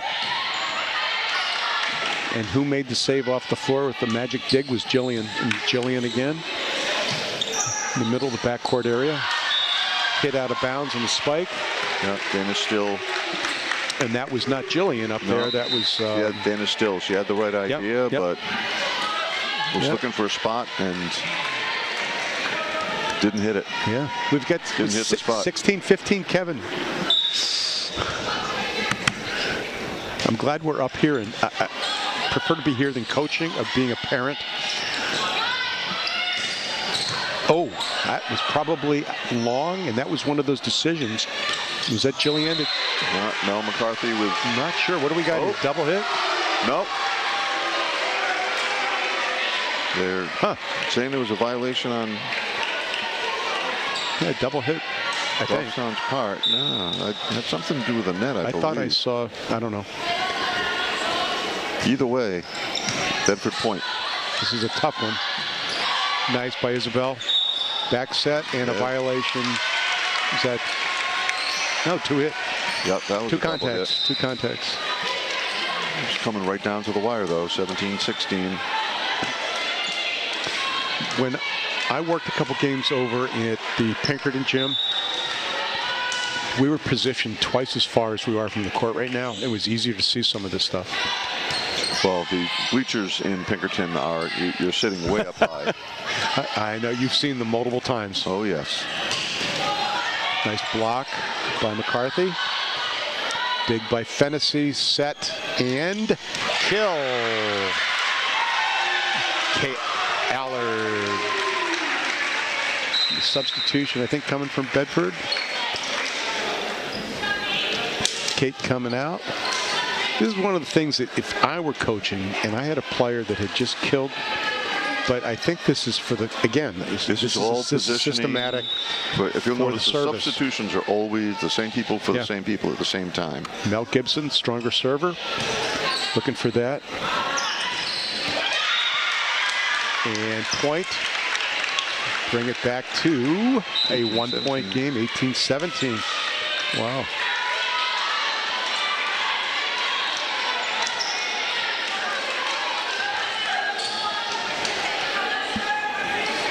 This is Peyton. I think this might be, I'm not sure how much playing time she's had, but first time I remember announcing her as service. Peyton Levesque? Yeah. See what she's got going. No, Ooh, nice. Look at that. She's got kind of an interesting, I'll call it a giddy-up step into her serve. Yep. And I remember her doing it earlier on earlier rotations. Watch your footwork on the serve. It's very unique. Yep. Wow.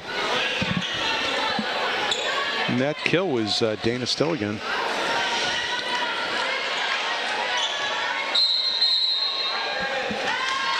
Timeout. Bedford. Timeout Bedford. So you know what? I've got the players mixed up. I'm sorry. That was one of the starters, Sophie Roussel. That was not Peyton. The numbers. The numbers on, I don't know if the viewers can see that or not the way I can. Maybe it's easier, much easier for them than it is for me.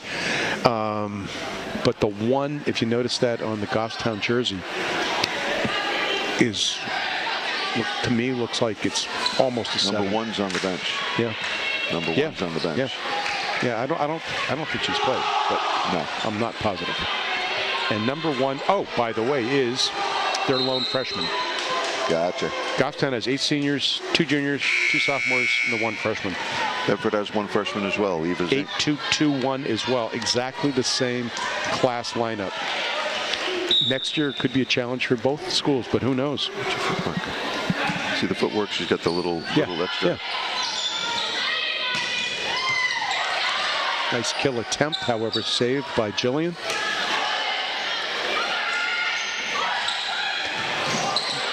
Oh my gosh. Over the shoulder save by Julian along the back line, and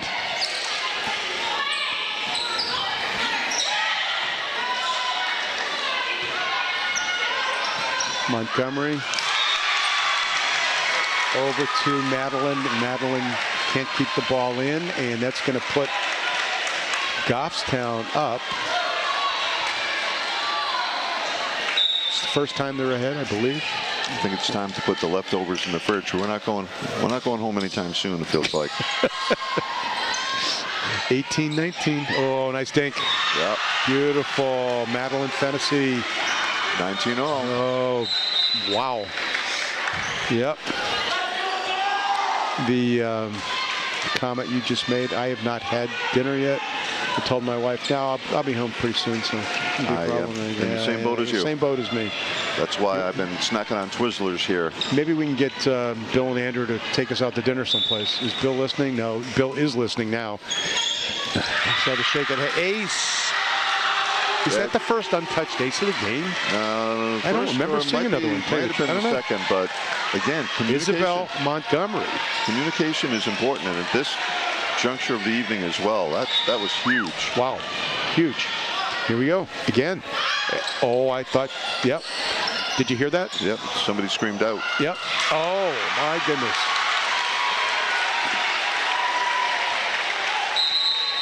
Tegan White getting that winning point for Goffstown to bring the score back to 20-20. 20 all. Nice hard serve. Forced a hit that was almost out of bounds. Back over his shoulders. Number 7. And the go-ahead for Goffstown, 21-20.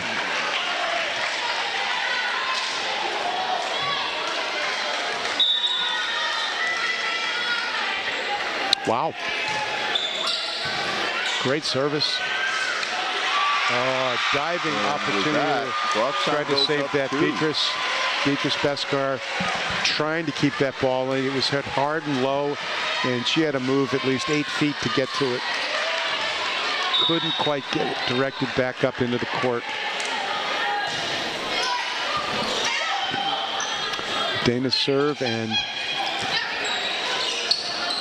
set back to Jillian. That time the touch, the battle won by McKenna O'Connell, who not only gets the point in the battle with Julian, but also gets to serve now to attempt to try to. is back in on that front line. See if we can tie it up here to the Bedford side. What a block. Oh, wow.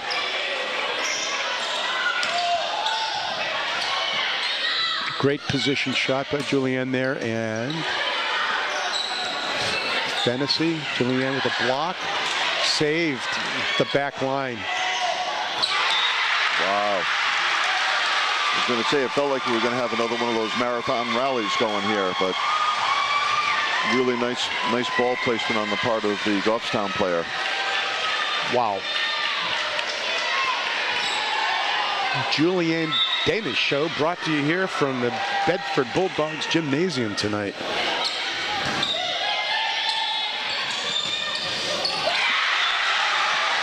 That one was played off the net. Nice play. Nice play. From one side of the net, one end of the net to the other. Makes it just a 1-point differential. Goffstown only needs 2 points. It's going to take 3 for Bedford. Varsity serving here. Thought they might let that go out. Looked like it could have been a wide, but I think we're at the when in doubt hit it stage. Oh yeah, at this point. Yeah, yep. And we are now looking at game point. 22-24 Bedford. Naomi. And a timeout taken by Scatty. Timeout taken by Bedford. It's game point for Goffstown. And again, if you'll notice the trend, games 1 and 3 were pretty much all Bedford. Games 2 and 4 have been tight contests. The second one was a 2-point win, I believe, by Goffstown, 25-23. Yep. And here we sit, 24-22 in the 4th game of the evening. This is more excitement that I really need at my age. I'd like it to be a little calmer, you know, I mean, just a little bit. Not much, because, like I've said, I enjoy this. It's hard to actually say this out loud, but I enjoy this at least as much as watching soccer games. And soccer's been my life. Volleyball, maybe third. This is, I will say, fourth, this has been but one of the I harken back to a few years ago, a finals game between Bedford and Hollis Brookline, where Hollis Brookline was up 2-1 and Bedford came back to win it. Yeah. That similar type of excitement in the gym. This is Addison Norman. Serve is in, played, and let's see what happens. 2 players bumped into each other there, but the save is made to keep it in play. And, what? I think we had a violation there, more than one violation. Oh, and game 2 Goffstown on the net violation. Yep. And the Bedford coach is clearly saying, don't worry about that. Let's get up. Ignore this.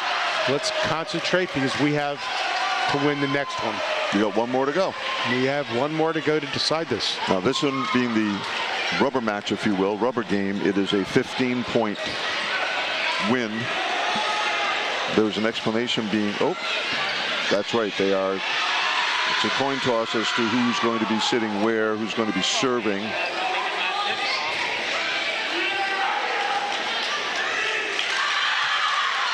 And the net sports like this are the only sports that do this change of side between every game. Until you get to this point, and then you do that flip. Decide where they're going to go. Tennis. Now, do they use a special coin like they do for the Super Bowl or whatever, where it's, a commemorative coin? Or is it just, does she have to pull a dime out of her pocket? And the secrets of officiating. We got Anna up here, Anna McGann. How are you? Oh my gosh, Anna, it's so good to see you. Would you like to say hi real quick to the fans out there? Hello. That's Anna, now the varsity girls women's coach. You went from the girls program to the women's program at St. A's. And quick question for you. And this is a tough question, do you think there's some girls on the court here that you'd like to see attend St. A's? Oh yeah, absolutely. It's so exciting. It's really high level volleyball. It's a great game, great matchup. Hey, I'm thinking about changing one rule, that if a player starts as a freshman volleyball player and continues on that track, that they should have to continue on that track post high school and play volleyball in college. Kevin's speechless. Kevin's never speechless. He's never. Lana McCarthy, I meet her. I say, so where are you going to play volleyball? She said, oh, I'm not even allowed to play intramurals. What do you mean you're not allowed to play intramurals? It's scholarships basketball. I can tell you, having visited Lana out at Purdue this summer, having talked with her frequently, as I'm sure you have, Anna. Rob was at the game last night. Yeah. Was she? Oh my gosh. He doesn't follow any rules either. I hope he's listening, because in the middle of the second and third set, he runs across the court to give me a hug and game time. So, do you like being off the court here at this moment in time, or would you rather be on the sideline? Coaching shoes and I am spectator. Oh my gosh. We just were told that Anna's side of the conversation, we can't hear anything. So Not in a fifth setting. thanks for stopping by, Coach.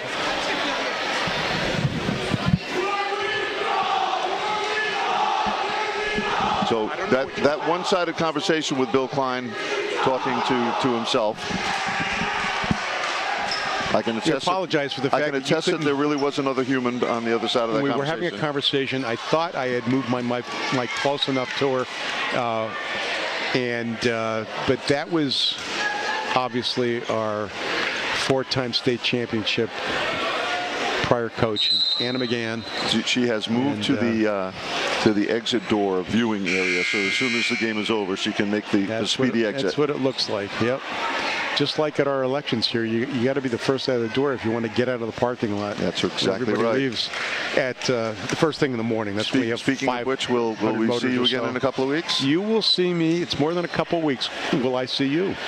Oh, I'm already. Yeah, I'm signed up. I'm addicted to working the polls now. I absolutely love the process. Yeah, so some people think it's football season, field hockey season, high school golf season, soccer season, obviously. It's also election season. We've had a big season. We've already had the primaries, and we have a huge election coming up November 5th. And everybody listening out there, please register early. That's one of the biggest things that we have, and I'm talking to people not just in Bedford, but anybody who's listening to this in the state of New Hampshire. Go to your town clerk, register early, help us at the polls, and just make sure you vote. Get on vote. Yeah. Make sure you vote. Yep. Well, here we go. We got a 15-point game coming up. Bedford has won the toss, and away we go. Let's see what happens.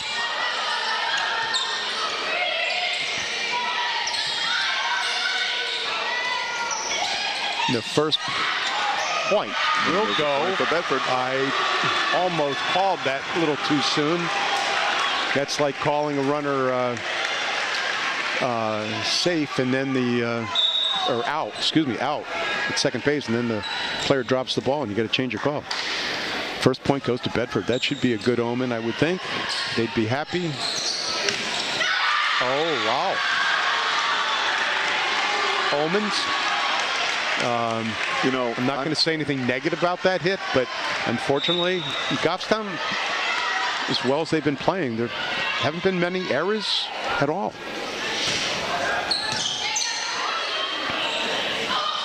It's a big point here. Great save. Amazing save by McKenna O'Connell to keep that ball in play after the spike. And now the block in for the point. 3-0. 3-point run by Bedford. Games 2 and 4, Goffstown expended not just physical energy, but a great deal of emotional energy for those wins. And in each case, it shows in the next game. Perhaps the focus is not quite there. Another big save by the same player, McKenna.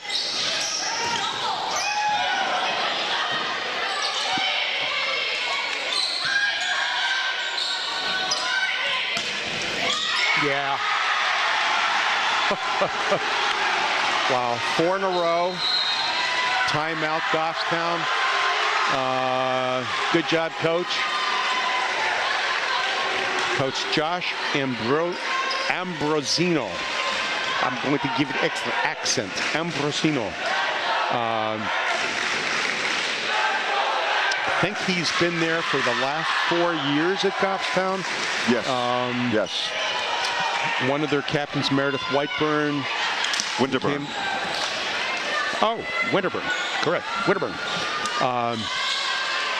Told us before the game, we asked her how long he's been there, and he's been there for 4 seasons.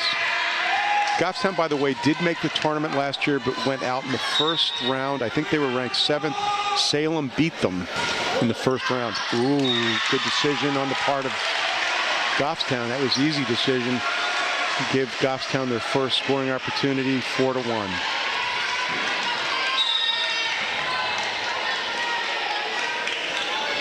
Tegan White. And that's now out of 7 points.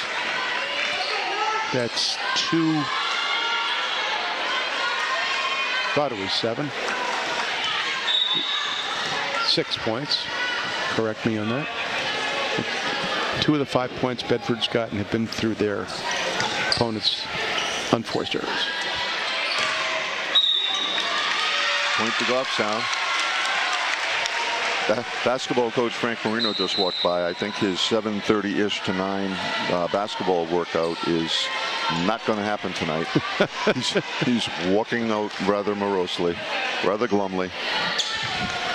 But to their credit, all of his players are still sitting there in the front row cheering to beat the band. Addison, nice serve. Fennessy takes the first hit, and then big hit by Kate Allard. There's been, I'd like to see the scoring of Bedford, because there's been a lot of different of the Bedford players that have had the winning points. Kate's one of the top scorers, I am sure, at this point. The assistant coach is over there with a little notepad thingamajigger, computerized device, recording those stats. Oh, a lucky hit.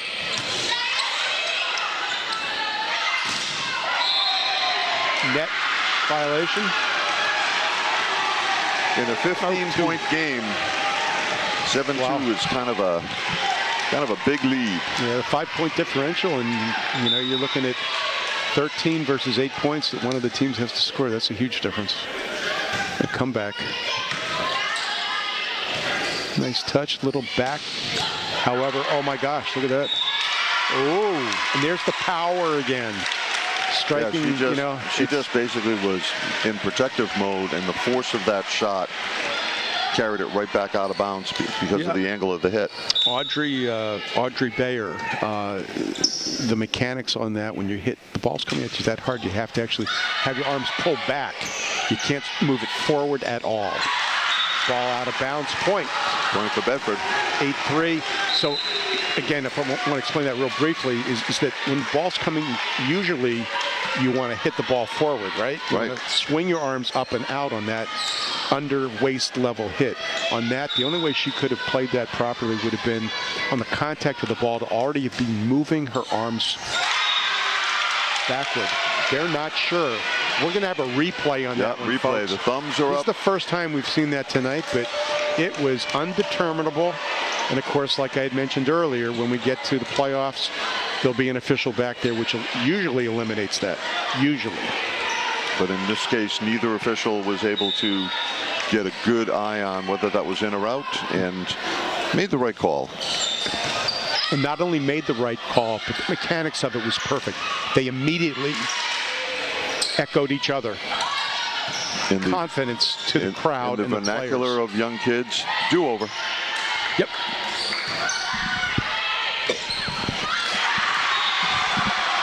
A nice hit from Kate Ball Allard. gets out of bounds, but over the touch. Yep.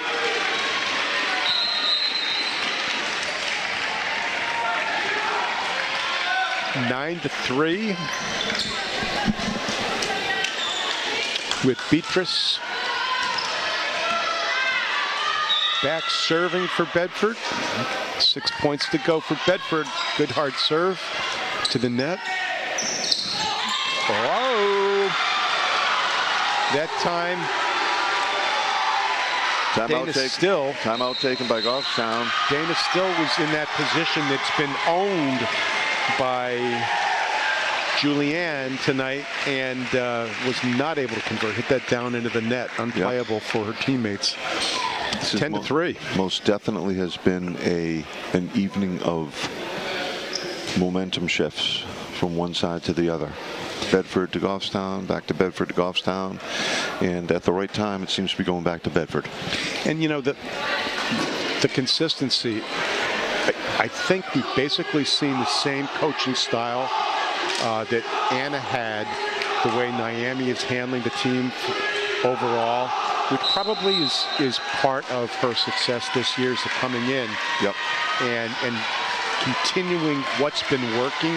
You know, the last thing you want to do is to take something that's not broken and break it. Exactly. You know? Just to sure put your that. You don't want to change things just to put your thumbprint on it if it's going well. And here is definitely the first huge challenge for Naomi as the Bedford girls coach.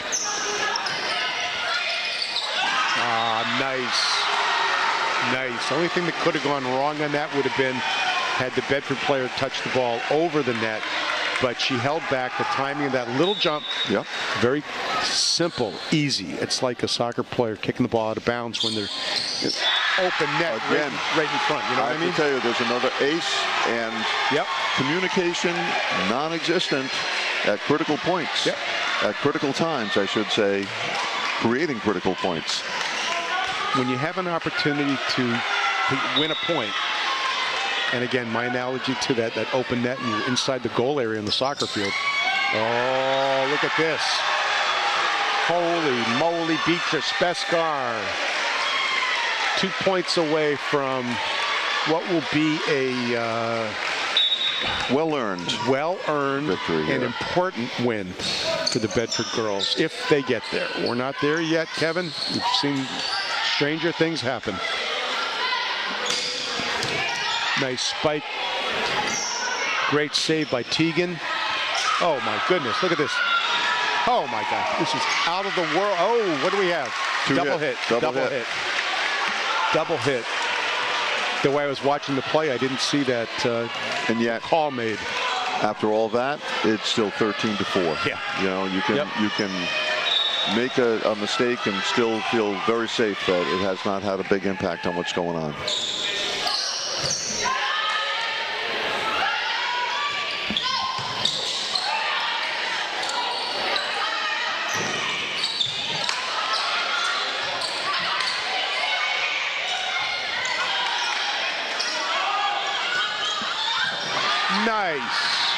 Nice by Kate Allard to make it 1 point. We've got match point coming.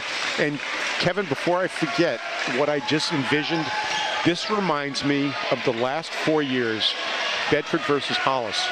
Yep. Bedford being challenged by Hollis.